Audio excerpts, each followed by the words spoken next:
بسم اللہ الرحمن الرحیم. آدھے چیپٹر کی ہم نے ریڈنگ کر لی تھی. ہمارا چیپٹر چل رہا ہے قصہ سلیمان علیہ السلام, اور یہ ہمارا تیسرا چیپٹر ہے اردو کا, اور اس کی ہم نے آدھی ریڈنگ کر لی تھی. آج جو ہے وہ بقیہ آدھے حصے کی ریڈنگ کریں گے, اور پھر مشقی کام الفاظ معنی وغیرہ وہ انشاءاللہ آدھی کریں گے. تو ہم نے جو ریڈنگ کر لی تھی وہ پیج نمبر 9 کے صفحہ نمبر 9 کے پہلے پیراگراف تک کی تھی. آگے سے پڑھنا ہے تو کون اسٹوڈنٹ پڑھے گا؟ عباد الرحمن پڑھیں گے بیٹا؟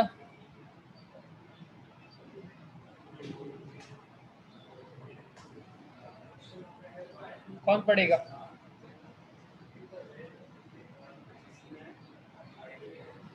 آپ کا آدمی نہیں ہوں. اچھا,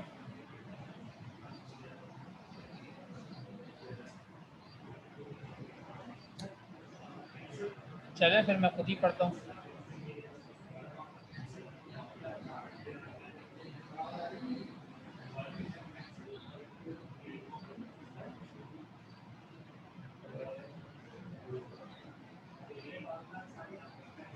میں نے آپ کو بتایا تھا کہ یہ حضرت سلیمان علیہ السلام حضرت داؤد علیہ السلام کے بیٹے ہیں, اور بڑے ہی زبردست اور جلیل القدر انبیاء میں سے ہیں. اللہ تعالیٰ نے کو زبردست حکومت دی تھی, ایسی بادشاہت دی تھی نہ ان سے پہلے اس طرح کی بادشاہت کسی کو ملی, اور نہ ان کے بعد اس طرح کی بادشاہت کسی کو ملے گی.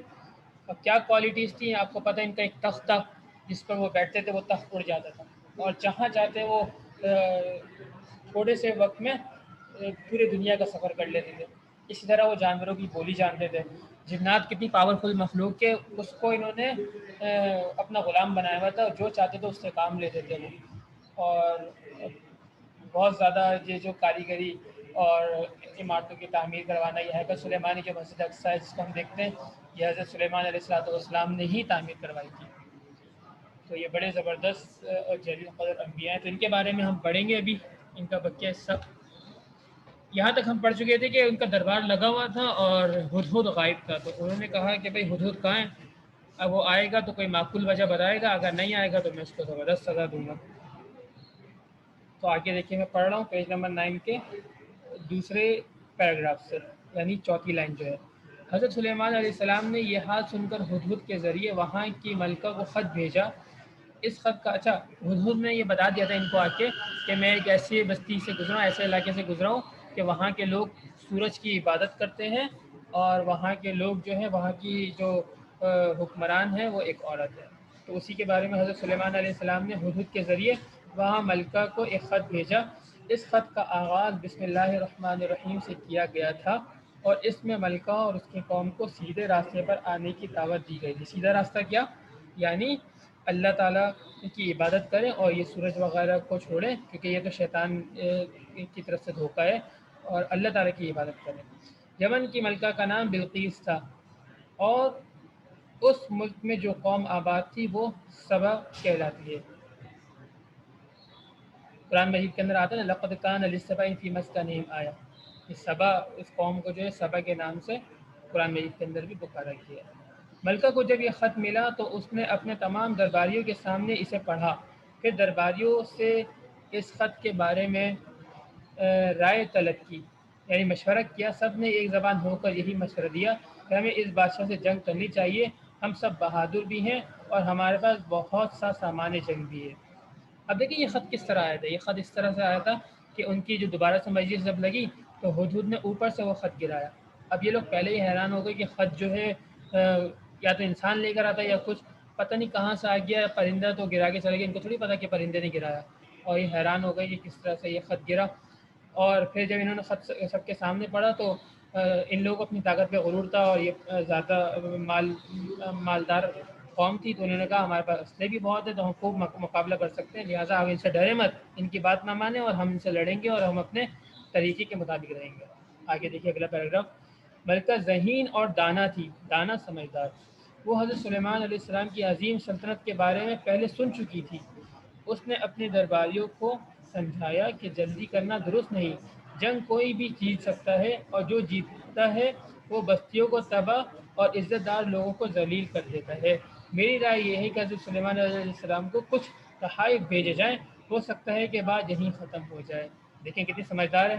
کہا بھائی ایک بات تو یہ کہ جنگ کوئی بھی جیت سکتا ہے، ہو سکتا ہے کہ ہم غالب آ جائیں، ہو سکتا ہے وہ، کیونکہ آپ کو یہ پتہ ہے کہ تعداد تو بس دیکھنے کی ہوتی ہے، لیکن اصل یہ کہ جو بہادری سے لڑتا ہے وہ جیتتا ہے۔ اور دوسرا یہ کہ جو بھی جنگ میں جاتا ہے ان کے افراد تو مرتے ہیں نا، تو انہوں نے کہا کہ بھائی جنگ سے بہتر یہ ہے کہ آسانی کے ساتھ معاملہ جو ہے تھوڑے سے تحائف وغیرہ دے کے حل ہو جائے۔ آگے دیکھیں، یوں ایک وقت پیش قیمت تحائف لے کر حضرت سلیمان علیہ السلام کی خدمت میں حاضر ہوا اور آپ نے فرمایا اللہ تعالیٰ نے دین و دنیا کی جو نعمتیں مجھے عطا فرمائی ہیں وہ تمہارے تحائف سے بہت بہتر ہیں۔ یعنی حضرت سلیمان علیہ السلام نے ان کے تحائف نہیں لیے اور یہ کہا کہ بھئی تم تحائف لے کے آئے ہو، اس سے تو کئی زیادہ قیمتی چیزیں میرے پاس ہیں۔ آپ کو میں نے بتایا تھا کہ ان کے پاس جنات تھے اور جنات جو ہے وہ زمین کو کھودتے اور اس میں سے پہاڑوں کو جو ہے اس کو توڑتے اور اس سے قیمتی جواہرات نکالتے، اسی طرح سمندر میں غوطے لگاتے اور قیمتی موتیاں وہاں سے نکال کے لے کر آتے، تو ان کے پاس تو پہلے سے ہی ہر طرح کی نعمت تھی، تو مجھے ان کی ضرورت نہیں، تم ان کو واپس لے جاؤ اور اپنی ملکہ سے کہہ دینا کہ اس نے شرک اور گمراہی کا راستہ نہ چھوڑا اور اللہ کا دین قبول نہ کیا تو ہم ایسے لشکروں سے حملہ کریں گے جن کے مقابلے کی تم میں طاقت نہ ہوگی۔ ایسے لشکر مطلب جنات جو ہیں وہ ایسے لشکر ہے کہ جس سے انسان مقابلہ نہیں کر سکتا، ان کے ذریعے سے ہم تم پر جو ہے وہ حملہ کریں گے۔ ملکہ سمجھ گئی کہ یہ معاملہ دنیاوی مال و دولت کی حرص کا نہیں ہے، یعنی اگر ان کو مال چاہیے ہوتا تو وہ کہتے نہیں بھائی جیسے تم اتنا لے کے آئے اس کے 2 گنا اور لاؤ، 5 گنا اور لاؤ، تو انہوں نے یہ نہیں کہا، انہوں نے کہا بھائی ہمیں مال نہیں چاہیے، ہم یہ چاہتے ہیں تم اللہ کے دین پر آ جاؤ۔ چنانچہ وہ حضرت سلیمان علیہ السلام سے ملنے کے لیے خود روانہ ہو گئی۔ جب وہ یروشلم کے قریب پہنچی، یروشلم یہ علاقہ ہے فلسطین کا، تو حضرت سلیمان علیہ السلام نے سوچا کہ اس کو اپنے پیغمبر ہونے کی نشانی دکھائی جائے تاکہ اس کو سچائی قبول کرنے میں آسانی ہو۔ یعنی اب یہ معجزہ سمجھے کہ حضرت سلیمان علیہ السلام اپنا معجزہ دکھانا چاہ رہے تھے یا یہ دکھانا چاہ رہے تھے کہ میں جو ہے وہ اللہ تعالیٰ کی طرف سے بھیجا ہوا۔ آپ علیہ السلام نے دربار کو حاضرین سے پوچھا کہ کوئی ہے جو ملکہ کے یہاں پہنچنے سے پہلے اس کا تخت یہاں لے آئے۔ ملکہ بلقیس کا ایک تخت بڑا مشہور تھا، خوبصورت سا تخت تھا۔ اب وہ یہ چاہتے تھے کہ اس کے آنے سے پہلے اگر تخت آ جائے گا تو یہ سمجھ جائے گی ملکہ کہ بھائی حضرت سلیمان علیہ السلام کے پاس غیر مرئی طاقت ہے، ایسی طاقتیں جو عام انسانوں کے پاس نہیں ہیں۔ تو ایک جن نے کہا کہ وہ دربار برخاست ہونے سے پہلے تخت لے آئے گا، یعنی یہ جو مجلس لگی ہوئی ہے ختم ہونے سے پہلے وہ ملکہ کا تخت لے آئے گا۔ ایک شخص نے جو کتاب کا علم رکھتا تھا کہا کہ میں پلک جھپکنے میں تخت یہاں لا سکتا ہوں، یعنی وہ اتنا زبردست وہ جو اللہ تعالیٰ کا ولی تھا اور اللہ تعالیٰ کا نیک بندہ تھا کہ اس نے کہا کہ یہ جو جن جو ہے وہ یہ ایک جن نے کہا کہ بھئی مجلس ختم ہونے میں 1 گھنٹہ تو لگے گا، اتنا لگائے گا۔ اس نے کہا کہ آپ کی جو پلک جھپکتی ہے اتنی دیر میں جو ہے میں فوراً سے اس تخت کو لے آؤں گا، اور اگلے لمحے تخت وہ وہاں موجود تھا، وہ لے کر آ بھی گئے۔ تو حضرت یہ بھی دیکھیں یہ ہوتا ہے نا کہ جو ایسے کام کرتے ہیں جو عام انسان نہیں کر سکتے، اگر وہ انبیاء کرتے ہیں تو ان کو معجزات کرتے ہیں، کہتے ہیں جو ہم نے اسلامیہ کے لیکچر میں پڑھا تھا، اور جو انبیاء نہیں کرتے وہ عام انسان کرتے ہیں تو ان کو جو ہے کرامت کہتے ہیں۔ تو یہ اس اللہ والے بندے کی، نیک بندے کی کرامت تھی کہ اللہ تعالیٰ نے ان کے وقت کو شارٹ کر دیا اور ان کو طاقت دی اور وہ فوراً سے اس کو لے آئے۔ حضرت سلیمان علیہ السلام نے یہ دیکھ کر اللہ کا شکر ادا کیا اور اپنے درباریوں سے فرمایا کہ اس میں تھوڑی سی تبدیلی کر دو تاکہ ہم آزمائیں کہ ملکہ کتنی ذہین ہے۔ اب دیکھیں ان کا جو تخت ہے نا ملکہ بلقیس کا، وہ تو اس پہ پتھر لگے ہوئے تھے اور کلر تھا، ساری چیزیں تھی، خوبصورت تھا۔ تو حضرت سلیمان علیہ السلام نے اپنے اس کو کہا کہ بھائی اس کے جو پتھر ہیں اس کو چینج کر دو، یعنی جہاں پہ بلو پتھر ہے اس کو لال لگا دو، جہاں پہ لال ہے اس کو گرین کر دو، اور اس طرح اس کا کلر بھی چینج کر دو اور تھوڑی سا چینج کر دو اور ڈیزائن وہی رہے سارا، تاکہ ہم دیکھیں کہ ملکہ سمجھ جائے گی یہ اسی کا تخت ہے یا نہیں سمجھتی، بولتی کہ دوسرا ہے۔ جب ملکہ پہنچی تو اپنا تخت دیکھ کر کہنے لگی یہ تو میرا تخت معلوم ہوتا ہے، یعنی اس کو یہ تو نہیں کہتی تھی کہ یہ میرا ہی ہے کیونکہ بالکل ویسا تو نہیں تھا، چینج تھا، اور وہ حیران بھی تھی کہ میں تو اپنا چھوڑ کر آئی تھی، لیکن اس کو شک ہوا تو اس نے یہ کہہ دیا کہ لگتا ہے کہ میرا ہے، تاکہ وہ ان پہ وہ بھی نہ ہو، الزام بھی نہ ہو اور بات بھی ہو جائے۔ تو میں آپ علیہ السلام کی عظمت پہلے ہی پہچان گئی تھی، آپ علیہ السلام کی عظمت یعنی حضرت سلیمان علیہ السلام کی عظمت پہلے ہی پہچان گئی تھی، ہم نے آپ علیہ السلام کی اطاعت قبول کر لی ہے، یعنی آپ جو بولیں گے ہم مانتے ہیں اور جو دین بتائیں گے ہم اس پر عمل کریں گے۔ ملکہ نے ظاہری اور دنیاوی اعتبار سے تو اطاعت قبول کر لی تھی، لیکن اس کی سوچ میں ابھی گہرائی پیدا نہ ہوئی تھی، یعنی ظاہراً تو وہ مان رہی تھی لیکن ابھی دل میں کچھ نہ کچھ سوالات تھے۔ تو حضرت سلیمان علیہ السلام نے اس کو سمجھانے کے لیے ایک اور طریقہ اختیار کیا، ان کے محل کا فرش شیشے کا تھا جس کے نیچے نہر بہہ رہی تھی. ایک منٹ رکیے گا.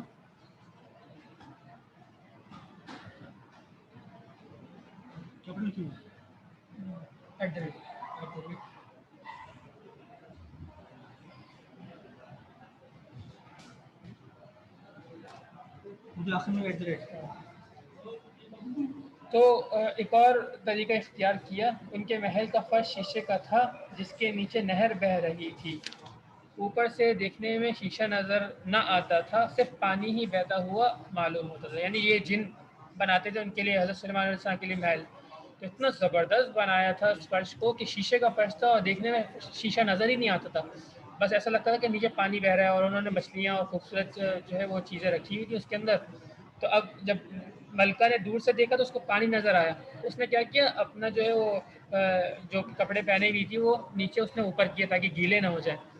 اور اس طرح سے وہ حیران ہو گئی کہ دیکھیں کتنے زبردست بادشاہ ہیں کہ ان کے پاس ہر طرح کی نعمتیں ہیں اور ساری چیزیں. تو اس کے ذریعے سے ان کو چونکایا.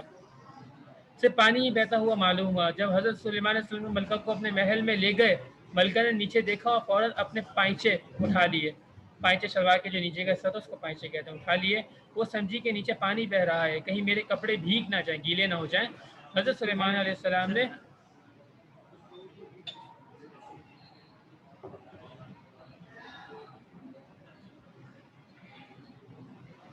حضرت سلیمان علیہ السلام نے یہ دیکھ کر فرمایا, تم دھوکے میں ہو, یہ پانی نہیں شیشہ ہے. بلکہ ان کے اس جملے پر غور کیا تو اس کا ذہن روشن ہو گیا. وہ سمجھ گئی کہ سورج کا سجدہ کرنا بھی ایک دھوکہ ہے. وہ ہستی ہی سجدے کے لائق ہے جس نے اس سورج اور تمام کائنات کو بنایا, اور یوں وہ ایمان لے آئی. دیکھیں کتنا زبردست سمجھایا کہ دیکھیں انسان بسا اوقات جو چیز دیکھتا ہے حقیقت میں ویسی نہیں ہوتی. انسان کو چاہیے حقیقت پر جو ہے وہ مبنی چیزوں پر یقین رکھے. اب دیکھنے میں تو وہ شیشہ پانی لگ رہا تھا, لیکن پانی نہیں شیشہ تھا. تو اسی طرح وہ سورج دیکھنے میں تو بڑا اور طاقتور لگتا ہے, روشن ہے, لیکن وہ خدا نہیں ہے. خدا جو ہے وہ اللہ تعالیٰ ہے. تو لہٰذا وہ سمجھ گئی اور ایمان لے آئیں. حضرت سلیمان علیہ السلام 41 سال تک حکومت کرنے کے بعد 1924 قبل مسیح میں وفات پا گئے. 41 یعنی 41 ایئر. وفات کا واقعہ بھی بہت عجیب ہے. آپ علیہ السلام نے جنوں کو ایک نیا شہر تعمیر کرنے کا کام پر معمور کیا تھا. یعنی ایک نیا شہر تعمیر کر رہے تھے جن. یہ کام ابھی نامکمل تھا. حضرت سلیمان علیہ السلام کا آخری وقت آ گیا, یعنی انتقال کا وقت آ گیا. آپ علیہ السلام نے اپنا عصا کا سہارا لیے ہوئے تھے. عصا لکڑی, پہلے زمانے میں لوگ لکڑی لے کے چلتے تھے, جیسے حضرت موسیٰ علیہ السلام کی بھی لکڑی تھی. ان کے پاس بھی ایک لکڑی تھی جس پہ سہارا لے کے جیسے بڑے لوگ بزرگ لوگ چلتے ہیں.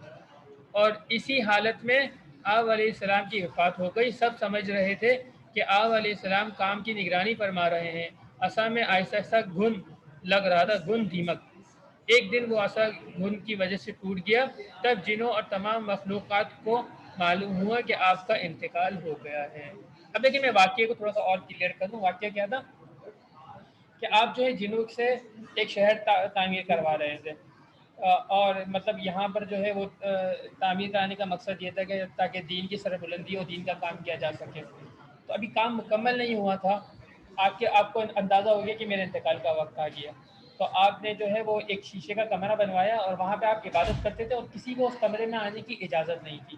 تو آپ اسی کمرے میں بیٹھے ہوئے تھے, اور آپ نے جو ہے اپنے ڈنڈی کا جو عصا تھا لکڑی کا سہارا لیا ہوا تھا, اور آپ بیٹھے رہے.